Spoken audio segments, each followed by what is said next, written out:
La meilleure manière de vivre longtemps, dit-on, c'est de vivre vieux, avec nos sens bien sûr, qui plus ou moins s'émoussent. Des spécialistes, heureusement, s'affrontent aux problèmes. Nous voici à Clermont-Ferrand, au centre Auvergne Basse Vision, où l'on aborde très sérieusement la perte des facultés visuelles qui concerne de manière parfois très précoce certains d'entre nous. C'est les DMLA, les dégénérescences maculaires liées à l'âge, qui sont des affections rétiniennes. C'est ensuite toutes les suites de glaucome, de cataracte. On a également, on voit une recrudescence de rétinopathie, notamment liée au diabète.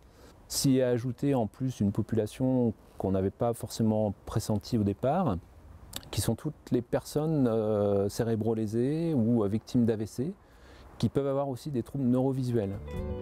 Au centre Auvergne Basse Vision, pour aborder au mieux la situation de chacun, l'accueil est réalisé par une équipe pluridisciplinaire. 3 ophtalmologistes qui se relaient, ensuite des orthoptistes et puis des rééducateurs, ergothérapeutes, psychomotriciens.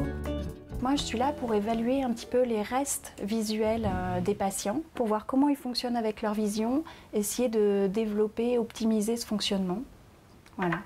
Je vais essayer de leur faire découvrir les outils, les aides optiques, l'éclairage, tout ce qui peut améliorer leur confort visuel. Et puis essayer de voir avec eux surtout ce qui les intéresse, qu'est-ce qu'ils aimeraient travailler avec moi, développer. Donc on va essayer d'orienter notre rééducation sur les thèmes qui intéressent les patients et vraiment faire un projet individualisé.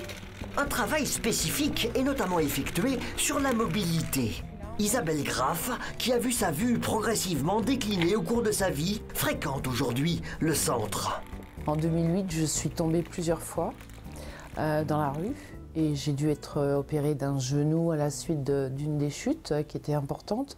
Et donc c'est de là que j'ai décidé de prendre les choses en main, si je puis dire, d'anticiper et de me tourner vers une éducation à la locomotion à la canne.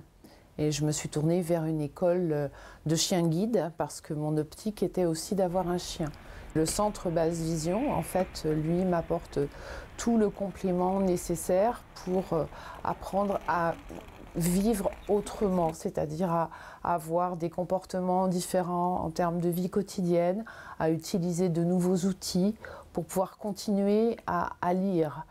Par exemple, pour pouvoir être autonome pour prendre un bus, pour aller chez un commerçant, etc. L'acceptation du handicap visuel n'est jamais évidente. Aussi, un psychologue au sein de l'équipe apporte un très important soutien. Il y a quand même un travail entre guillemets de deuil à faire de ce que l'on voyait avant et de ce que l'on ne peut plus percevoir. Donc il faut regarder les choses autrement, apprendre à se servir des autres sens. Le centre Basse Vision est très important pour moi parce qu'il apporte une meilleure image de soi, une revalorisation de soi et on se sent encore et toujours capable de faire des choses même si la vue a énormément baissé.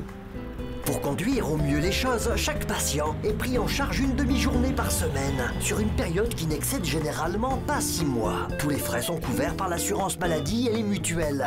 Il n'existe en France que 15 structures identiques au centre Auvergne Basse Vision, qui accueillent aujourd'hui entre 120 et 150 patients par an. Mais ce sont 200 personnes qui se verront très bientôt prises en charge pour répondre au mieux aux besoins en Auvergne.